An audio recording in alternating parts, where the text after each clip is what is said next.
যে মাতা পিতার প্রতি সন্তানের যে দায়িত্ব এবং কর্তব্য সে বিষয়ের উপরে আলোচনা করব।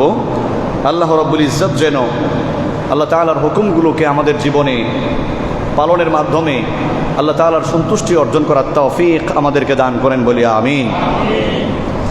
মা এবং বাবা পৃথিবীতে দুটি সবচেয়ে প্রিয় নাম। আল্লাহ এবং রসুলের পরে মানব জাতির কাছে, মানুষের কাছে সবচেয়ে মোহাব্বতের, আদরের, ভালোবাসার নাম হলো মা এবং বাবা। আল্লাহ এবং রসুলের পরে মায়ের মতো আপন, বাবার মতো প্রিয়জন এই পৃথিবীতে আর কেউ নাই।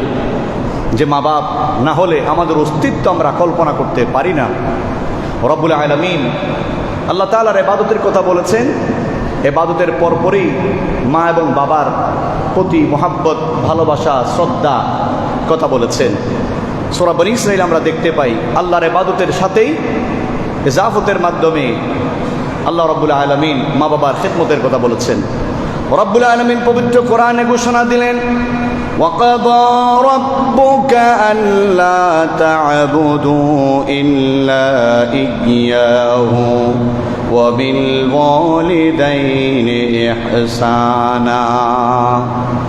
রব্বুল আলামিন বলেন, আমি বিচার করে দিলাম, ফয়সালা করে দিলাম, সিদ্ধান্ত দিয়ে দিলাম, আমি আল্লাহ তাআলার ইবাদত করবে, আমি আল্লাহ তাআলা ছাড়া আর কারো ইবাদত করবে না। আমার ইবাদতের পরে ওয়াবিল ওয়ালিদাইনি ইহসানা, সন্তান মা এবং বাবার প্রতি বিনয় নম্রতা প্রদর্শন করবে, ইহসান করবে। ইহসানটা কি? সেটা আল্লাহ পাক রব্বুল আলামিন সূরা বনী ইসরাঈলের 23 এবং 24 নম্বর আয়াতে বিস্তারিত বর্ণনা দিয়েছেন। রব্বুল আলামিন বলছেন, ইম্মা ইয়াবলুগান্না ইনদাকাল কিবরা আহাদুহুমা আও কিলাহুমা ফালা তাকুল লাহুমা উফ। মা এবং বাবা যখন বৃদ্ধ হয়ে যাবে, একজন অথবা উভয়জন, অনেকের মা আছে বাপ নাই, অনেকের বাবা আছে মা নাই, যে কোনো একজনকে পেয়েছে সন্তান, অথবা দুজনেই পৃথিবীতে সৌভাগ্যক্রমে বেঁচে আছে। রব্বুল আলামিন বলছেন, মা এবং বাপকে যদি পেয়ে যাও, ফালা তাকুল লাহুমা উফ, উফ শব্দ উচ্চারণ করবে না, মা এবং বাবার প্রতি বিরক্তি প্রকাশ করবে না। মা এবং বাবার কলিজায় আঘাত লাগে সন্তান এরকম আচরণ করবে না। আল্লাহর ইবাদতের পরে আল্লাহ রাব্বুল আলামিন মা এবং বাবার প্রতি উত্তম আচরণের কথা কোরআনে বলে দিয়েছেন। সুবহানাল্লাহ। এক নম্বর আল্লাহর ইবাদত, দ্বিতীয় নম্বর মা এবং বাবার প্রতি মোহাব্বত, ভালোবাসা, শ্রদ্ধা, তাদের কথা মতো চলা, বৃদ্ধ বয়সে তাদেরকে যত্ন নেওয়া, তাদের সেবা করা, তাদের যৌক্তিক দাবি আর চাহিদাগুলো পূরণ করা একজন সন্তানের উপরে নামাজ রোজার মতো আল্লাহ তাআলা ফরজ করে দিয়েছেন। সুবহানাল্লাহ। রব্বুল আলামিন বলছেন, ওয়ালা তানহারহুমা, খবরদার সন্তান মা এবং বাবাকে ধমক দিয়ে কথা বলবে না, হুমকি ধমকি দিয়ে, চোখ লাল করে, মাথা ঝাঁকুনি দিয়ে মা এবং বাবার কলিজায় আঘাত যায়, কষ্ট পায়, এরকম ধমক দিবে না। অনেক সন্তান আছে মা বাপকে ধমক দেয়, হুমকি দেয়, যে বুড়া মানুষ তুমি কি বুঝবা, দূর হও এখান থেকে। কে বলে? সন্তান। এই গত সপ্তাহে আমরা দেখেছি একজন ছেলে লেখাপড়া করে, সে তার মাকে নিজের হাতে হত্যা করেছে। কিছুদিন আগে পটিয়াতে দেখলাম কর্ণফুলীর দিকে নিজের বাবাকে হত্যা করেছে সন্তান, জবে করে দিয়েছে। এর আগে আমরা দেখলাম দক্ষিণ চট্টগ্রামের এদিকে পটিয়াতে, মনে হয় আমার যতদূর সম্ভব, সন্তান তার মাকে গুলি করে হত্যা করেছে। এই যে মায়ের বাবার মৃত্যু সন্তানের হাতে হচ্ছে, এটা কিয়ামতের আলামত বলে চালাইয়ে দিলে হবে না, অবহেলা করার সুযোগ নাই। মা এবং বাবা হচ্ছেন আল্লাহর পরে, রসুলের পরে যাদের অবস্থান সবচেয়ে সম্মান মর্যাদা পাওয়ার অধিকারী মা এবং বাবা। রব্বুল আলামিন বলছেন, ওয়াকুল লাহুমা কাওলান কারীমা, মা এবং বাবার সাথে অতি নম্র ভদ্র ভাষায়, সুন্দর ভাষায় কথা বলবে। সুবহানাল্লাহ। মা এবং বাবার সাথে সুন্দর আচরণ দিতে হবে। আল্লাহ রাব্বুল আলামিন বলছেন, ওয়াখফিদ লাহুমা জানাহাদ যুল্লি মিনার রাহমাহ, যখন মায়ের সামনে বাবার সামনে চলে আসবে সন্তান, তখন তোমার বিনয়ের বাহু বিছিয়ে দিবে মায়ের সামনে। তার মানে কি? আল খাফদু শব্দের অর্থ হচ্ছে গুটাইয়ে ফেলা। জানাহ হাযুল্লে মানে বিনয়ের ডানা। একটা পাখি যখন আকাশে উড়ে তখন তার পাখ কি থাকে? খোলা থাকে, খোলা অবস্থায় থাকে। যখন সে গাছের ঢালে বসে তখন পাখাগুলো গায়ের সাথে মিলে যায়। আল্লাহ তাআলা বলছেন, মায়ের সামনে যখন আসবা হাত পা নেড়ে হুমকি দিয়ে ধমকি দিয়ে মায়ের বাবার কলিজায় কষ্ট যায়, বেয়াদবি হয়ে যায়, এরকম আচরণ করবে না। আল্লাহু আকবার কবীরা। আল্লাহ তাআলা কি বলছেন? পাখি যেরকম গাছের ডালে বসলে পাখাগুলো গুটাইয়া ফেলে, খবরদার মায়ের সামনে বাবার সামনে বিনয়ের বাহু বিছিয়ে দাও, ডানাগুলো গুটিয়ে ফেলো। আর মা বাপ যদি মারা যায়, কবরে চলে যায়, এরপরেও সন্তান তোমার দায়িত্ব শেষ নয়। রব্বুল আলামিন বলছেন, বান্দা আমার কাছে মা বাবার জন্য দোয়া করো, রব্বিরহামহুমা কামা রাব্বায়ানি সগীরা। সন্তান দোয়া করবে ভাবে, হে আল্লাহ আমার মালিক, আমার রব, আমার মা বাবা ছোট্টবেলায় আদর যত্ন স্নেহ মায়া মমতা ভালোবাসা দিয়ে আমাকে যেভাবে লালন পালন করেছেন, আমার মা বাপ দুনিয়া থেকে চলে গেছে, কবরে পৌঁছে গেছে, আমি সন্তান হয়ে তোমার দরবারে ফরিয়াদ করি, আমার মা বাবা আমাকে যেভাবে আদর করেছেন যত্ন করেছেন, আমার মা বাপকেও তুমি জান্নাতের নিয়ামত দিয়ে আদর যত্ন করো। সুবহানাল্লাহ। মা কি করেছেন, বাবা কি করেছেন? এবার আসুন হাদিসে। সন্তান যখন গর্ভে চলে আসি, 120 দিন 4 মাস অতিবাহিত হওয়ার পরে আল্লাহ রাব্বুল আলামিন ওই সন্তান মায়ের পেটে, আমি আপনি কোথায়? মায়ের পেটে 4 মাস অতিবাহিত হয়েছে, মায়ের গর্ভে, মা জিন্দা মানুষ, তার পেটের ভিতরে আমি আপনি জিন্দা, আল্লাহ রূহ দিয়েছেন। এই সন্তানের ক্ষুধা লাগবে, খাবারের প্রয়োজন হবে। সন্তান কি খাবে? দুনিয়ার কোনো খাদ্যমন্ত্রী, এমপি মন্ত্রী, কমিশনার, প্রধানমন্ত্রী সন্তানকে মায়ের পেটের ভিতরে দুনিয়া থেকে দামি কোনো খাবার সরবরাহ করতে পারে না। আল্লাহ রাব্বুল আলামিন মায়ের একটা রক্ত নালী ধমনীর সাথে, আমার আপনার নাভির সাথে আল্লাহ রাব্বুল আলামিন তারের মতো ফিটিং করে দিয়েছেন। মায়ের রক্ত চুষে চুষে 10টি মাস মায়ের গর্ভে আমরা বড় হয়েছি। কয় মাস? 1টি 2টা দিন নয়, 1টা 2টা মাস নয়, প্রায় 9 মাস 10 দিন 8 মাস, হিসাব করতে গেলে প্রায় 10 মাস মা অতি কষ্ট করে সন্তানকে গর্ভে ধারণ করে। সন্তান পেটের ভিতরে যখন আমি আপনি বড় হয়েছি, পেটটা বড় হয়ে গেছে, মা স্বাভাবিক চলাফেরা করতে পারে না, স্বাভাবিকভাবে রাতের বেলা ঘুমাতে পারে না, খেতে পারে না। সন্তান নড়াচড়া করে, মায়ের কষ্ট হয়ে যায়। 10টি মাস গর্ভে ধারণের কষ্ট মা সহ্য করেছে।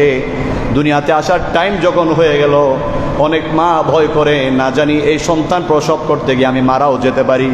আল্লাহর দরবারে চোখের পানি ছেড়ে দিয়ে দোয়া করে, আল্লাহ বাঁচায় রাখলে মা এবং ছেলে দুজনকে বাঁচায় রাখো। তোমার সিদ্ধান্ত যদি হয়ে যায়, যদি মৃত্যুবরণ করতে হয় আমারে নিয়ে যাও, আমার জানের বিনিময়ে হলে আমার জাদুকে তুমি দুনিয়াতে বাঁচায় রাখো। সুবহানাল্লাহ। অতি কষ্ট করে মা গর্ভে ধারণ করেছে 10টি মাস। 10টি মাস মায়ের রক্ত খেয়েছি। সন্তান দুনিয়াতে আসবে, দাঁত নাই, কণ্ঠনালী তার ছোট, দুনিয়ার মধ্যে কি খাবে আল্লাহ রাব্বুল আলামিন ব্যবস্থা করে রেখেছেন। 6 মাস আগে মায়ের দুধকে প্রসেস করে, মায়ের রক্তকে প্রসেস করে আল্লাহ রাব্বুল আলামিন মায়ের রক্তের মধ্যে আমার আপনার জন্য দুধ বানিয়ে গরম করে মায়ের রক্তনে রেখে দিয়েছেন। সুবহানাল্লাহ। এই দুনিয়াতে সন্তান আসছে, কত দামি দামি রেস্টুরেন্টের খাবার, আকনি, কোরমা, পোলাও, কাচ্চি বিরিয়ানি, ছোট বাচ্চা খেতে পারে না। আপেল, তাল, বেল, বেদানা, আঙ্গুর, দামি দামি ফলমূল খেতে পারে না। এই দুনিয়াতে আসার পরে সর্বপ্রথম যেটা সন্তানের খাবার, সেটা হচ্ছে মায়ের দুধ, সেটাও রক্ত। 2টি বছর বুকের দুধ পান করিয়েছেন। আল্লাহ রাব্বুল আলামিন বলে, বান্দারে তোমার মা তোমাকে অতি কষ্ট করে গর্ভে ধারণ করেছেন। কোরআনে আল্লাহ রাব্বুল আলামিন আয়াত নাজিল করে শোনায়া দিলেন, হামালাতুহু উম্মুহু কুরহান ওয়া ওয়াদাআতুহু কুরহা। বান্দা তোমার মা তোমাকে অতি কষ্ট করে গর্ভে ধারণ করেছে। চলাফেরা করতে পারে নাই, স্বাভাবিক ঘুমাতে পারে নাই, খাবার খেতে পারে নাই। 10টি মাস গর্ভধারণের কষ্ট মা সহ্য করেছে, আর অতি কষ্ট করে তোমাকে দুনিয়াতে প্রসব করেছে। আমি আপনি প্রসব হওয়ার সময় যত রক্ত মায়ের ঝরেছে দুনিয়ার কোনো অ্যাক্সিডেন্টে এত রক্ত মায়ের ঝরে নাই। এমন অনেক মা আছে সন্তানকে প্রসব করতে গিয়ে মা মারা গিয়েছে। কথা বলেন ঠিক কিনা? সন্তান দুনিয়াতে আসবে, মা তার স্বামীকে ডাক দেয়, মা প্রসবকালীন সময়ে স্বামীকে ডাক দিয়ে বলে, প্রাণের স্বামী, হয়তো আমার বাচ্চা দুনিয়াতে প্রসব হওয়ার সময় আমি মারাও যেতে পারি, তোমার সাথে সংসার করেছে আজকে 2টি বছর, নতুন আমি মা হতে যাচ্ছি, এই সন্তান প্রসবের সময় যদি আমি মারা যাই, আল্লাহর ওয়াস্তে তুমি আমার চিরতরে মাফ করে দিও। মা নিজের জীবন বাজি রেখে সন্তানকে দুনিয়া দেখায়। সারা মাস কষ্ট করে মা গর্ভে ধারণ করেছেন, অতি কষ্ট করে প্রসব করেছেন। হাদিস শরীফে এসেছে, যখন আমি আপনি দুনিয়াতে চলে আসলাম, বেহুশের মতো হয়ে গেল মা, রক্তাক্ত হয়ে গেল। সন্তানের চেহারা যখন দেখে 10টি মাস গর্ভধারণের কষ্ট আর প্রসব বেদনা, সন্তানের চেহারা দেখার সঙ্গে সঙ্গে মা বেমালুম ভুলে যায়। সুবহানাল্লাহ। সন্তানকে 10টি মাস গর্ভে রেখেছে, অতি কষ্ট করে প্রসব করেছে, দুনিয়াতে আসার পরে বুকের দুধ পান করিয়েছে 2টি বছর, অতি যত্ন করে আদর করে। শীতের দিন কোলের মধ্যে পায়খানা করে দিয়েছে, সন্তান প্রস্রাব করে কাপড়টা নষ্ট করে দিয়েছে, সন্তান টেঁ করে কান্না করছে। গভীর রাত, মা আমাকে আপনাকে কোলে নিয়ে বসে আছে, দুধ পান করাচ্ছি। মা ওই অবস্থায় আমি আপনি মায়ের কোলে পায়খানা করে দিলাম, প্রস্রাব করে কাপড়টা ভিজিয়ে দিলাম।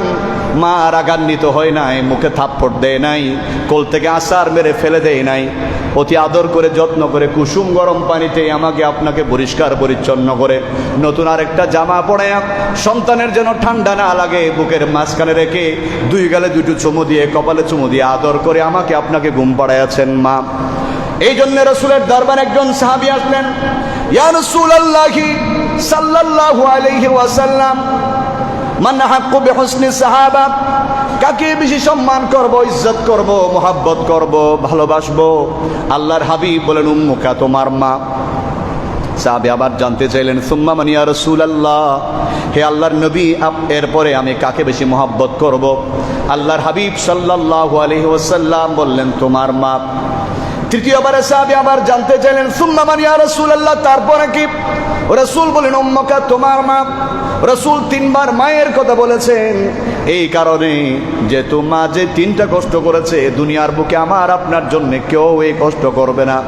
মা আমাকে আপনাকে গর্ভে ধারণ করেছেন, অতি কষ্ট করে প্রসব করেছেন, দুনিয়াতে আসার পর বুকের দুধ পান করিয়েছেন 2 বছর। অনেক সন্তান বলে, আমার বাপ আমার জন্য কিছুই করে নাই, অথচ বাবার অবদান মায়ের চেয়ে কোনো অংশে কম না। সংসারে বাজার লাগবে, কাপড় লাগবে, খাবার লাগবে, ডাক্তারের কাছে নিয়ে যেতে হবে। দিনমজুর পিতা সারাদিন পরিশ্রম করে যা বেতন পেয়েছে, সন্ধ্যাবেলায় 2 হাতে বাজার করে ঘরের মধ্যে ফিরেছে, কোনো বিনিময় চাই নাই। সন্তান যদি অসুস্থ হয়ে যায়, পিতা সন্তানকে বুকে আগলায়া ধরে, ভালো ডাক্তার কোথায় আছে, মেডিকেল কোথায় আছে, সঙ্গে সঙ্গে চলে গেছে। ডাক্তারকে গিয়ে বলে, ডাক্তার টাকা পয়সার টেনশন করবেন না, আমি পিতা বেঁচে আছি, রক্ত বিক্রি করে হলে আমার সন্তানের চিকিৎসার টাকা আমি ব্যবস্থা করব, আপনি মেহেরবানি করে আমার সন্তানের সুচিকিৎসার ব্যবস্থা আপনি করেন। সারাটা জীবন যেই পিতা আমাকে আপনাকে বড় করতে গিয়ে সারাটা জীবনের ইনকামগুলো খরচ করেছেন, সারাটা জীবনের ইনকামগুলো ব্যয় করেছেন, ঘর বানিয়েছেন, বাড়ি বানিয়েছেন, তিনি হলেন আমার আপনার পিতা। এই জন্য রাসূল বলেন, খবরদার, আমি আল্লাহর ইবাদত করব। রব্বুল আলামিন সিদ্ধান্ত দিয়ে দিলেন, আমি আল্লাহ তাআলার ইবাদত করবে। ওয়াবিল ওয়ালিদাইনি ইহসানা, মা বাপকে যদি পেয়ে যাও, মা বাবার খেদমত করে আমি আল্লাহ রব্বুল আলামিনকে রাজি করবে। সুবহানাল্লাহ। এই জন্য মা এবং বাবার খেদমত করা, তাদের যৌক্তিক দাবি চাহিদাগুলো পূরণ করা, জীবদ্দশায় তাদের চিকিৎসা করা, কাপড় চোপড় কিনে দেওয়া, সন্তান বড় হওয়ার পরে নামাজ যেমন ফরজ, মা বাবার খেদমত করা, তাদেরকে সম্মান করা, এহতেরাম করা সন্তানের উপরে তেমন ফরজ আল্লাহ রাব্বুল আলামিন বান্দার উপরে করে দিয়েছেন। এই মা এবং বাবার প্রতি দায়িত্ব পালন করা, এটা আল্লাহর পক্ষ থেকে অনেক বড় একটা নিয়ামত। এক সাহাবী রাসূলের কাছে আসলেন, ইয়া রাসূলুল্লাহ, ইন্নী উরিদুল জিহাদ, জিহাদের ময়দানে যাব, জিহাদের ময়দানে গিয়ে নিজের জীবনটা কোরবান করে আল্লাহর জান্নাতের মেহমান হয়ে যাব। রসুল বললেন, আমার সাহাবী, আহাইয়ুন আবওয়াইকা, তোমার মা বাপ জিন্দা আছে নাকি? তোমার মা বাপ বেঁচে আছে নাকি? সাহাবী বললেন, ইয়া রাসূলুল্লাহ, নাম, হ্যাঁ আমার মা বাপ বেঁচে আছে। রসুল বললেন, ফাফিহিমা ফাজাহিদ, ঘরের মধ্যে চলে যাও, মা বাবার খেদমত করো। মা বাবার খেদমত করলে, মা বাবার সেবা করলে, মা এবং বাবার প্রতি উত্তম আচরণ করলে জিহাদে যাওয়া লাগবে না। মায়ের খেদমতের উসিলায় জিহাদের সওয়াব আল্লাহ রাব্বুল আলামিন তোমার আমল নামায় লিখে দিবে। মা এবং বাবার খেদমত করা এটা জিহাদের সওয়াব। তো জিহাদ কি? সত্যকে প্রতিষ্ঠা করতে, ইসলামকে বিজয়ী করার জন্যে নিজের জানকে কোরবান করার নাম হলো কি? জিহাদ। এই কাজ যারা করবে তাদের সব গুনাহ আল্লাহ পাক মাফ করে দিবে, বেলা হিসেবে আল্লাহ পাক তাদেরকে জান্নাত দান করবে। অনুরূপভাবে যে সন্তান মায়ের জন্য, বাবার জন্য সারা জীবন কাটাবে, খেদমত করবে, রব্বুল আলামিন মা বাবার খেদমতের উসিলায় তাদের গুনাহগুলো মাফ করে জাহান্নামী বান্দা তাকে জান্নাতের মেহমান বানিয়ে দিবে। সুবহানাল্লাহ। এই জন্যে মা এবং বাপ যাদের বেঁচে আছে তাদের মতো ভাগ্যবান আসমানের নিচে, জমিনের উপরে দ্বিতীয় আরেকজন কেউ নাই। মা বাপ বেঁচে থাকতে তাদের যত্ন নেন, তাদের থেকে দোয়া নেন, তাদের খেদমত করেন, তাদের সুব্যবস্থা করেন। আপনার আমার তকদিরকে পরিবর্তন করে দিবে কে? আল্লাহ। এই জন্যে মা এবং বাবার খেদমত করা এটা রাসূল করিম সাল্লাল্লাহু আলাইহি সাল্লাম হজের সওয়াব, কবুল হওয়া হজের সওয়াব বলে রাসূল ঘোষণা করেছেন। একদিন আল্লাহ রাসূল বলছেন, মা মিন ওয়ালাদিন বারিন ইয়ানজুরু ইলা ওয়ালিদাইহি নাযারা রাহমাতিন ইল্লা কাতাবাল্লাহু লাহু বিকুল্লি নাযারাতিন হাজ্জাতাম মাবরুর। রাসূল বললেন, কোন মুসলমান ইমানদার সন্তান যদি তার মা বাবার চেহারা দেখে মোহাব্বতের নজরে, এই মা আমাকে বড় করেছেন, এই বাবা আমাকে জন্ম দিয়েছেন, আদর যত্ন করে আমাকে বড় করেছেন, আমার জন্য টাকা পয়সা খরচ করেছেন, সন্তান যদি খেয়াল অন্তরে নেই, মোহাব্বতের নজর একবার মায়ের দিকে তাকায়, মোহাব্বতের নজরে যদি একবার বাবার দিকে তাকায়, রাসূলুল্লাহ সাল্লাল্লাহু আলাইহি সাল্লাম ইরশাদ করেছেন, ইল্লা কাতাবাল্লাহু লাহু বিকুল্লি নাযরাতিন হাজ্জাতাম মাবরুর। আল্লাহ রাব্বুল আলামিন কবুল হয়েছে এরকম হজের সওয়াব সন্তানের আমল নামায় লিখে দিবে। মা এবং বাবার দিকে মোহাব্বতের নজরে তাকান, মনের দুঃখগুলো মুছে যাবে, মনের কষ্টগুলো দূর হয়ে যাবে। মা এবং বাবার আনুগত্য করেন, তাদের থেকে দোয়া নেন, তাকদীরকে আল্লাহ পাক পরিবর্তন করে দিবে। মাকে বলতে হবে না, মা আমার জন্য দোয়া করো। বাবাকে বলতে হবে না, বাবা আমার জন্য দোয়া করো। এমন আচরণ মায়ের সামনে করেন, এমন আচরণ, এমন নম্রতা ভদ্রতা বাবার সামনে প্রদর্শন করেন যেন অন্তর থেকে দোয়া আসে। মা বলে, আমার পাগল ছেলেটা কত মহব্বত করে আমাকে, আল্লাহ আমার সন্তানকে তুমি হায়াতে, ইজ্জতে, রিজিকে বরকত দাও। রাসূল বলছেন, মায়ের জবান থেকে দোয়া বের হয়ে গেছে, বাবার জবান থেকে তোমার জন্য দোয়া বের হয়ে গেছে, আল্লাহর আরশে আজমে ওই দোয়াগুলো মঞ্জুর হয়ে যাবে, কোনো সন্দেহ নাই। সুবহানাল্লাহ। রাসূল বলছেন, কোন সন্তান যদি মায়ের দিকে একবার তাকাই, কবুল হওয়া হজের সওয়াব আল্লাহ রাব্বুল আলামিন সন্তানের আমল নামায় লিখে দিবে। সাহাবীরা প্রশ্ন করলেন, ইয়া রাসূলুল্লাহ, ইন্না দারা কুল্লা ইয়াউমিন মিয়াতু মাররা। কোন সন্তান যদি 100 বার মায়ের দিকে দেখে, কোন সন্তান যদি বাবার দিকে 100 বার দৈনিক দেখে, মা বাবা ঘরের মধ্যে আছে, 100 বার যদি মায়ের চেহারা দেখে মোহাব্বতের নজরে, 100টি হজের সওয়াব আল্লাহ রাব্বুল আলামিন বান্দার আমল নামায় দিবে নাকি? রাসূল বললেন, আল্লাহু আকবার, আতিয়াবু, 100 বারও যদি দেখে, 100 বার হজের সওয়াব আল্লাহ রাব্বুল আলামিন সন্তানের আমল নামায় লিখে দিবে। সুবহানাল্লাহ। আপনি দুনিয়া দেখেন, যারা মা বাবার দোয়া পেয়েছে, এটা অনেক বড় একটা ডিগ্রি। হায়াতে, ইজ্জতে, রিজিকে, দৌলতে, আমাদের চট্টগ্রামের ভাষায় বলে, ছাই ধরলে স্বর্ণ হয়ে যাবে, ধুলাতে হাত দিলে ধুলার থেকে স্বর্ণ বের করবে। দোয়া কার? মা বাবার। মা বাবার দোয়া বিতা চাই না। রাসূল করিম সাল্লাল্লাহু আলাইহি সাল্লাম ইরশাদ করলেন, সালাসু দাওয়াতিন মুস্তাজাবাত লা শাক্কা ফীহিন্না। 3 জন ব্যক্তি দোয়া করলে আল্লাহর দরবারে কবুল হয়ে যাবে, তার মধ্যে কোনো সন্দেহ নাই। তাদের মধ্যে একজন হলো দাওয়াতুল ওয়ালিদি আলাল আওলাদ। কোন মা বাপ যদি সন্তানের জন্য দোয়া করে, আল্লাহর দরবারে দোয়া করতে দেরি, 100% সন্দেহ নাই, আল্লাহর দরবারে মা বাবার দোয়া মঞ্জুর হয়ে যাবে। মা বাপ তো আসমানের তারা চাই না, আকাশের সূর্য আর চন্দ্র চাই না। মা বাপ চাই আমার ছেলেটা আমাকে একটু মুখ ভরে আব্বা বলে ডাকুক, আম্মা বলে ডাকুক, আমার পাশে বসুক, আমার প্রতি একটু বিনয় নম্রতা প্রদর্শন করুক। এই এতটুকুন মা বাপ সন্তানের কাছ থেকে আশা করে। এই জন্য কোনো সন্তান যদি মায়ের প্রতি বাবার প্রতি বিনয় নম্রতা খেদমত দিয়ে মা বাপকে রাজি করে, রাসূল বলছেন সে মা বাপকে রাজি করে নাই, মা বাবার রেজামন্দির মাধ্যমে, সন্তুষ্টির মাধ্যমে দু জাহানের মালিক আরশে আসিমের মালিক আল্লাহ রাব্বুল আলামিনকে রাজি করেছে। সুবহানাল্লাহ। এক সাহাবী আসলেন রাসূলের কাছে, ইয়া রাসূলুল্লাহি সাল্লাল্লাহু আলাইহি ওয়াসাল্লাম, জানতে চাই মা হাক্কুল ওয়ালিদে আলাল আওলাদ, সন্তানের উপরে মা বাবার কি হক আছে, কি পাওনা আছে জানতে চাই। রাসূল যে হক আছে আদায় করে দিব। রাসূল করিম সাল্লাল্লাহু আলাইহি ওয়াসাল্লাম বেশি কথা বলেন নাই। রাসূল বলেছেন হুমা জান্নাতুকা ওয়া নারুকা, আমার সাহাবী শুনো, তোমার মা বাপ তোমার জান্নাত, তোমার মা বাপ তোমার জাহান্নাম। কোন সন্তান যদি মা বাপকে রাজি করে, তাদের খেদমত করে, তাদের সেবা করে, মা বাবার কথা মতো চলে, মা বাপ যদি রাজি হয়ে যায়, মা বাপ যদি খুশি হয়ে যায়, আরশে আজিমের মালিক আল্লাহ রাব্বুল আলামিন ওই বান্দার উপরে খুশি হয়ে যাবে। আর যদি কেউ মা বাপকে কষ্ট দেয়, মাকে আঘাত করে, মাকে হত্যা করে, তার মতো নাফরমান আসমানের নিচে জমিনের উপরে দ্বিতীয় আরেকজন কেউ নাই। এই জন্যে রাসূল করিম সাল্লাল্লাহু আলাইহি ওয়াসাল্লাম বলছেন, প্রত্যেক অপরাধ আল্লাহ তাআলা হয়তো তাকে দেরি করবে, অথবা আল্লাহ তাআলা চাইলে তাকে মাফ করে দিবে। কানাত যুনুব ইয়াগফিরুল্লাহু মিনহা মা শাআ ইল্লা উকুকাল ওয়ালিদাইন। আল্লাহ তাআলা কোনো গুনাহ চাইলে মাফ করে দিতে পারে, কিন্তু মায়ের সাথে বাবার সাথে যদি কোনো সন্তান বেয়াদবি করে, নাফরমানি করে, মাকে বাপকে কষ্ট দেয়, আল্লাহ রাব্বুল আলামিন সেটা মাফ করবে না। ফাইন্নাহু ইউআজ্জিলু ফিল হায়াত ক্বাবলা আল মামাত, মওতের আগে দুনিয়াতেই তার শাস্তি আল্লাহ পাক তাকে দিয়ে দিবে। এই যে গত সপ্তাহে একজন ছেলে একটা মেয়ের সাথে অবৈধ সম্পর্কে লিপ্ত হয়েছে, মায়ের চেয়ে সে তার প্রেমিকাকে আপন মনে করেছে, মায়ের কাছ থেকে সবসময় টাকা চাইতো, মাকে পিড়াপিড়ি করতো। কোনো মা তো এই অবৈধ সম্পর্ক মেনে নিবে না। সন্তান বয়স হবে, উপযুক্ত হবে, মা বাপ বেঁচে থাকলে তারা দেখে শুনে সন্তানকে বিয়ে করাবে। মা বাপ যদি সব করতে পারে, বিয়েটা মা বাপ করাইতে পারে না।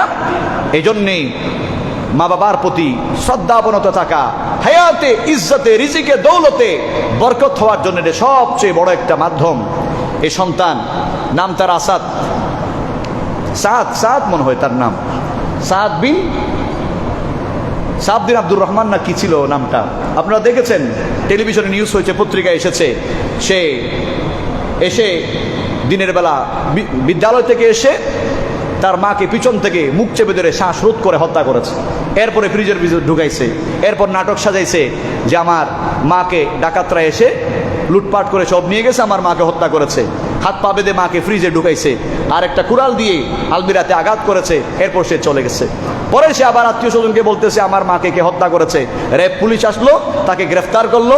ওয়ারেন্ট যখন হলো তাকে রিমান্ডে নিয়ে গেল। সে রিমান্ডে সে স্বীকার করছে সে নিজেই নিজের হাতে নিজের মাকে হত্যা করেছে। তার মতো বেহায়া, নাফরমান, আসমানের নিচে জমিনের উপরে দ্বিতীয় আরেকজন কেউ না। জাহান্নামী, দুনিয়াও হারাইলো, আখিরাতও হারাইলো। কথা বলেন ঠিক কিনা? হয়তো এই সন্তানের যাবজ্জীবন কারাদণ্ড হবে, অথবা তার ফাঁসি হয়ে যাবে। তার মানে শাস্তি দুনিয়াতেই হয়ে যাবে, এটার মধ্যে শেষ নয়। আল্লাহ পাক রব্বুল আলামিন কঠিন শাস্তি দেওয়ার জন্য তাকে জাহান্নামে নিক্ষেপ করবে। রাসূল করিম সাল্লাল্লাহু আলাইহি ওয়াসাল্লাম বলছেন, মায়ের সাথে বেয়াদবি করে, মাকে কষ্ট দিয়ে, বাবাকে কষ্ট দিয়ে কোনো মানুষ দুনিয়াতে সফল হতে পারে নাই। বরং যারা মা বাপকে মহব্বত করেছে, ভালোবেসেছে, দুনিয়া সাক্ষী, ইতিহাস সাক্ষী, আল্লাহ পাক তাদের উপর রাজি হয়েছে। আল্লাহ রাব্বুল আলামিন তাদেরকে আল্লাহর জান্নাতের মেহমান বানিয়েছে। রাসূল করিম সাল্লাল্লাহু আলাইহি ওয়াসাল্লাম ইরশাদ করেছেন, রিদা রাব্বি ফি রিদাল ওয়ালিদাইন, কোন সন্তানের উপরে যদি মা বাপ রাজি হয়ে যায়, মা বাপ খুশি হয়ে যায়, আরশে আজিমের মালিক আল্লাহ রাব্বুল আলামিন ওই সন্তানের উপরে রাজি হয়ে যাবে। আল্লাহ তাআলা তাকে জান্নাতি বানায়া দিবে। এই জন্যে আমি বেশি দূরে যাব না। হযরতে বাইজিদ বুস্তামি, এই যেখানে বাইজিদ থানা আছে, ইসলাম প্রচার করার জন্য আল্লাহর ওলিরা এখানে বাংলাদেশ এসেছেন। সে বাইজিদ বুস্তামির কথা আপনারা শুনেছেন। গভীর রাত, অসুস্থ মা, বাইজিদ তখন কিশোর ছেলে, খুব মাকে মহব্বত করতেন, ভালোবাসতেন, ছায়ার মতো মাকে অনুসরণ করতেন। মাদ্রাসায় পড়তো বাইজিদ। গভীর রাত, মা অসুস্থ, তৃষ্ণা পেয়েছে, পিপাসা লেগেছে। বাইজিদকে বলতেছে, বাবা বাইজিদ, আমার একটু পানি দাও। বাইজিদ ছোট মানুষ, সে মা পানি চেয়েছে। গভীর রাতে গিয়েছে কলসির কিনারে মাকে পানি দিবে, দেখে কলসিতে পানি নাই। মাকে ডাক দিয়ে বলতেছে, মা কলসিতে তো পানি নাই, দিনের বেলা আনতে ভুলে গেছি মা, আপনিও তো অসুস্থ ছিলেন, সারাদিন তো আর পানি আনতে পারেন নাই। আমাদের দেশের মতো কলের ভিতরে আর পানি নেই, আমাদের তো এখন টিউবওয়েল আছে, ওয়াশার লাইন আছে, রান্নাঘরে বাথরুমে সব জায়গায় পানি পাওয়া যায়। আর ঘরে ঘরে রুমে রুমে এখন আমরা পানির বোতল রাখি, ফিল্টার রাখি। বাগদাদের জমিন মরুভূমির দেশ, নির্দিষ্ট কুয়া ছাড়া পানি নাই কোথাও। মাকে বলতেছে, মা আমি একটু বাইরে গেলাম, একটু পানি আনতে হবে। মা বলতেছে, বাবা বাইজিৎ বাইরে খুব ঠান্ডা পড়তেছে, বাপরে বাইরে যেও না তুমি, পানি আমার প্রয়োজন নাই, সকালে খামনি, তুমি ঘুমিয়ে পড়ো। বাইজিৎ আদর করে মাকে বলতেছে, মা এই যাবো আর এই আসবো, দেরি হবে না মা, এক দৌড়ে যাবো আরেক দূরে আসবো। এটা বলেই সে কলসিটা কাঁধে নিয়ে চলে গেল পানি আনতে। দূর থেকে কুয়া থেকে পানি তুললেন, কলসিতে নিলেন, সেই কলসি কাঁধে করে ঘরে আনলেন, এরপরে গ্লাসে ঢাললেন। মায়ের কাছে গিয়ে দেখে মা ঘুমিয়ে পড়েছে। আহ, মায়ের প্রতি কি মোহাব্বত, কি ভালোবাসা! আউলিয়া কিরামের জীবনী না পড়লে আপনি বুঝবেন না মায়ের প্রতি কিভাবে মোহাব্বত ভালোবাসা প্রদর্শন করতে হবে। বাইজিৎ দাঁড়িয়ে গেল মাতার সামনে, তাকায় দেখে মা ঘুমিয়ে পড়েছি। মনে মনে চিন্তা করে, মাকে যদি আমি জাগাই মায়ের ঘুম ভেঙে যাবে, মায়ের বড্ড কষ্ট হয়ে যাবে, না আমি ঘুমাবো না। পানির গ্লাসটা হাতে নিয়ে মাতার সামনে দাঁড়ায় থাকবো। আবার যদি মা ঘুম থেকে চেতন হয়ে যায়, হঠাৎ করে যদি পানি চায়, পানির গ্লাসটা মাকে দিব। এই চিন্তা করে মা কখন জাগবে অপেক্ষা করতে করতে রাত শেষ হয়ে যাচ্ছে, এদিকে মা ঘুমাচ্ছে। এক পর্যায়ে মায়ের আর ঘুম ভাঙে নাই, সারা রাত বাইজিৎ বুস্তামি মায়ের মাথার পাশে পানির গ্লাসটা হাতে নিয়ে দাঁড়িয়ে আছে। মুহাব্বত কাকে বলে? মায়ের প্রতি শ্রদ্ধা ভালোবাসা কাকে বলে? আউলিয়া কেরামের জীবনী পড়েন, আপনার অন্তর দৃষ্টি আল্লাহ পাক খুলে দিবে। সকালে সুবহে সাদিক হয়ে গেল, মুয়াজ্জিনের কণ্ঠে আজান হলো। বাইজিদের মা আল্লাহর পরহেজগার বান্দিনী, নামাজের জন্যে সারা রাত ঘুমিয়েছে। আজান যখন হয়েছে আর ঘুমিয়ে থাকতে পারে না মুসলমান ইমানদার। ঘুম থেকে উঠে গেল, ডাক দিয়ে বলে, কে? মাতার সামনে। বাইজিৎ নরম কণ্ঠে, কাঁপা কাঁপা কণ্ঠে বলে, মা আমি বাইজিৎ, সে রাত থেকে এ পর্যন্ত দাঁড়িয়ে আছে তোমার অপেক্ষায়, কখন আবার জাগবে, তোমারে পানি দিব। ঘুমাও নেই কেন বাইজিৎ? সন্তান চোখের পানি ছেড়ে দিয়ে বলে, মা সারাদিন তুমি অসুস্থ ছিলে, পানি আনতে পারো না, গভীর রাতে পানি চেয়েছিলে, কলসিতে পানি ছিল না, আমি পানি আনতে গেলাম, দূর থেকে পানি আনতে আনতে দেখি মা তুমি ঘুমিয়ে পড়েছো, তোমার ঘুম থেকে জাগাইলে তোমার কষ্ট হয়ে যাবে, এই মনে করে না ঘুমায়া পানির গ্লাসটা হাতে নিয়ে তোমার জাগার অপেক্ষায় দাঁড়াতে দাঁড়াতে সকাল হয়ে গেল। মা সন্তানের আচরণ দেখে খুশি হয়ে গেলেন, পানির গ্লাসটা হাত থেকে নিয়ে পান করলেন, ওযু করে ফজরের নামাজ পড়ে সিজদার মধ্যে চলে গেলেন, আর আল্লাহ তাআলার দরবারে দোয়া করলেন, আয় আল্লাহ তাআলা, আমার সন্তান বাইজিৎ আজকে আমার জন্য সারা রাত না ঘুমিয়ে পানির গ্লাসটা হাতে নিয়ে আমার মাথার সামনে দাঁড়ায় রয়েছে। এরকম মা পাগল ছেলে, আমি মা আমার কলিজা ঠান্ডা হয়ে গেছে, আমি মা আমার কলিজা খুশি হয়ে গেছে। আল্লাহ আমি দোয়া করি আমার সন্তানকে তুমি সুলতানুল আরেফিন বানায়া দাও। কবুল হয়ে গেল মায়ের দোয়া। মায়ের দোয়ার বরকতে আল্লাহ রাব্বুল আলামিন বাইজিৎ বুস্তামিকে ওলিদের সুলতান বানিয়ে দিলেন, ওলিদের বাদশা বানিয়ে দিলেন, সুলতানুল আরেফিন বানিয়ে দিলেন। মায়ের দোয়ার বরকতে আল্লাহ রাব্বুল আলামিন চাইলে বান্দাকে আল্লাহর বন্ধু, প্রিয় বান্দা, আল্লাহর ওলি বানায়া দিতে পারে। দুনিয়া সাক্ষী, ইতিহাস সাক্ষী, মা বাবার দোয়া যারা পেয়েছে হায়াতে, ইজ্জতে, রিজিকে, দৌলতে কমতি হয় নাই, যেদিকে গেছে সেদিকে বরকত হয়েছে। আর যারা মা বাপ থেকে বদদোয়া নিয়েছে, মাকে কষ্ট দিয়েছে, বাপকে কষ্ট দিয়েছে, তারা দুনিয়াতে শান্তি পায় নাই, অশান্তিতে সারাটা জীবন কেটেছে।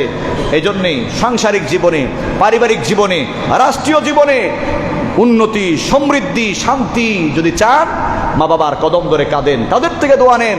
খবরদার মায়ের প্রতি, বাবার প্রতি অসৎ আচরণ করবেন না। আল্লাহ নবী রাহমাতুল্লাহ আলামিন জিরানা নামক জায়গায় গনিমতের মাল বন্টন করছেন। সাহাবায়ে কেরাম বলছেন, আমরা দেখলাম ইযা আকবালাত ইমরাআতুন হাত্তা জানাত ইলা নবী, এক মহিলা, বৃদ্ধ মহিলা আস্তে আস্তে রাসূলের কাছে চলে আসছে। আল্লাহ রাসূল ওই মহিলাকে দেখে দাঁড়ায় গেলেন। রাসূলের পাগড়ির কাপড় ছিল গায়ের উপরে। ওই মহিলা যখন কাছে চলে আসলেন, ফাবাসাতালাহা রিদাহু, আল্লাহর নবী চাদর কানা বিছানার মতো করে বিছায়া দিলেন মরুভূমির মাটিতে।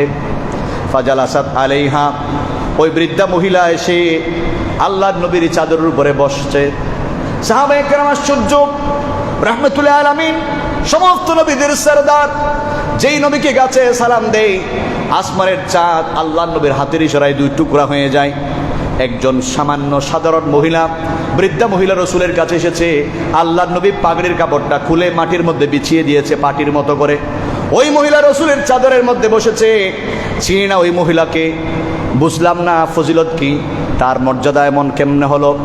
আল্লাহর নবীর সাহাবীরা অপরজনে কেন ছিলেন, বয়োবৃদ্ধ সাহাবী যারা ছিলেন, বয়স্ক সাহাবী, তারা বলতেছেন তোমরা চিনো না, আমরা চিনি। ইনি আরবের সবচাইতে সম্ভ্রান্ত সম্মানিতা মহিলা, আল্লাহর নবীর দুধমা, যিনি এই মহিলা আল্লাহ রসুল যখন ছোট্ট ছিলেন, ছোট্ট শিশু নবী মুহাম্মদ সাল্লাল্লাহু আলাইহি সাল্লামকে আদর করেছেন, যত্ন করেছেন, বুকের দুধ পান করিয়েছেন।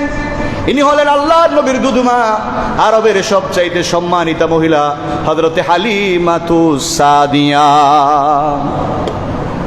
মা হালিমা দুধমা বলে রসুল বসতে দিলেন পাগড়ে কোলে, উম্মতকে শিক্ষা দিয়েছেন, উম্মতকে শিক্ষা দিয়েছেন মোদেরই প্রিয় রসুলে, সে কথা মোদের রসুল বলে। মায়েরই পদ তলে, মায়েরই কদম তলে সন্তানের জান্নাত মিলে, সে কথা মোদের রসুল বলে। মা বাবার মনে কষ্ট দিবা, নিশ্চিত তুমি জান্নাতে হারাইবা, জান্নাত তুমি পাইবা না রে, জান্নাত তুমি পাইবা না রে আর কোন নেক আমলে, সে কথা মোদের রসুল বলে। আল্লাহর নবী রাহমাতুল আলামিন, দুজাহানের সরদার, নিজের দুধমা হালিমাতুস সাদিয়া দুধ পান করিয়েছেন ছোটবেলায়। সে দুধ মার জন্যে রসুল দাঁড়াইলেন, সম্মান করলেন, নিজের পাগড়ির কাপড়টা বিছিয়ে দিলেন। আল্লাহর নবী রাহমাতুল আলামিন মায়ের প্রতি কি মহাব্বত, দুধমার প্রতি কি মহাব্বত, ভালোবাসা প্রদর্শন করে দুনিয়ার মানুষকে শিক্ষা দিলেন, উম্মত যদি দুনিয়াতে ইজ্জত চাও, হায়াতে বরকত চাও, যদি সুস্থ থাকতে চাও, যদি ইজ্জতের মুকুট মাথায় পড়তে চাও, মা বাবার কদম ধরে থাকো। মা বাপ যদি রাজি হয়ে যায়, আল্লাহ তাআলা আরশে আসিমের মালিক সন্তান তোমার উপরে আল্লাহ পাক রাজি হয়ে যাবে। আল্লাহ তাআলা যদি রাজি হয়ে যায়, দুনিয়াতেই তোমার জান্নাত হয়ে যাবে। সুবহানাল্লাহ। এই জন্যে মা বাবার প্রতি যত্ন নেন, মোহাব্বত করেন, ভালোবাসেন। মা বাপ কি খেতে চায়, মাকে জিজ্ঞেস করেন। মা অসুস্থ, তাকে চিকিৎসার ব্যবস্থা করেন। মায়ের জন্য, বাবার জন্য যেটা খরচ করেন, এটা খরচ নয়, এটা জান্নাতের মূল্য। কোন সন্তান যদি গায়ের চামড়া দিয়ে মাকে জুতা সেলাইও করে দেয়, এরপরেও সন্তান মায়ের এক ফোঁটা দুধের ঋণ শোধ করতে পারবে না। এই জন্য খবরদার, বাবার প্রতি, মায়ের প্রতি আপনি যতই বিনয় নম্রতা প্রদর্শন করবেন, তাদের থেকে দোয়া নেবেন। যুবকদেরকে আমি বলছি, এই এলাকার যুবকদেরকে যাদের মা বাপ বেঁচে আছে, খবরদার মায়ের প্রতি, বাবার প্রতি চোখ লাল করে, মাথা ঝাঁকুনি দিয়ে, ধমক দিয়ে কথা বলবেন না। মা বাপ থেকে দোয়া নেন, আল্লাহ তাআলা আপনার দুনিয়ার জীবন, আখিরাতের জীবনকে উজ্জ্বল করে দিবে। সুবহানাল্লাহ। আসুন আমরা মা বাপকে যত্ন করি, মা বাবার খেদমত করি। রাসূল করিম সাল্লাল্লাহু আলাইহি সাল্লামের সুন্নাহ অনুযায়ী যদি আমরা আমাদের জীবনগুলো গড়ি, দুনিয়াতে আমরা পাবো শান্তি, আখিরাতে পাবো জাহান্নাম থেকে মুক্তি। আল্লাহ রাব্বুল আলামিন মায়ের প্রতি, বাবার প্রতি বিনয় নম্রতা প্রদর্শনের মাধ্যমে আল্লাহ তাআলা রেজামন্দি অর্জন করার তৌফিক আমাদেরকে আল্লাহ তাআলা দান করুন বলি আমিন। অনেকগুলো কথা হাদিসে এখনো আছে, আমি যদি এই বিষয়ের উপরে কথা বলি, আমার 3 ঘন্টা কথা বললে আমার কথা শেষ হবে না। এতটুকু বললাম, মূল পয়েন্টগুলো আমি আপনাদের সামনে উপস্থাপন করার চেষ্টা করেছি। আল্লাহর দরবারে দোয়া করতে হবে সন্তানের জন্য, সন্তানকে যেন আল্লাহ নেককার বানিয়ে দেয়, সন্তানকে কোরআনের শিক্ষা দিবেন, আদর্শ শিক্ষা দিবেন, এবং নিজের মা বাবার জন্য মৃত্যুর পরেও সন্তানের দায়িত্ব শেষ হয় না। সন্তান যাদের মা বাপ চলে গেছে, আমরা দোয়া করব, রব্বির হামহুমা কামা রব্বায়ানি সগীরা। পড়েন সবাই, রব্বির হামহুমা কামা রব্বায়ানি সগীরা। মা বাবার জন্য দোয়া করবেন। আল্লাহ তাআলা যেন আমাদের মা বাপ যারা মারা গিয়েছে তাদেরকে গুনাহ মাফ করে কবরগুলোকে জান্নাতের বাগান বানিয়ে দেয়। আমিন। যারা সুন্নাত পড়েন না, 4 রাকাত কবর জমা আদায় করে নেন।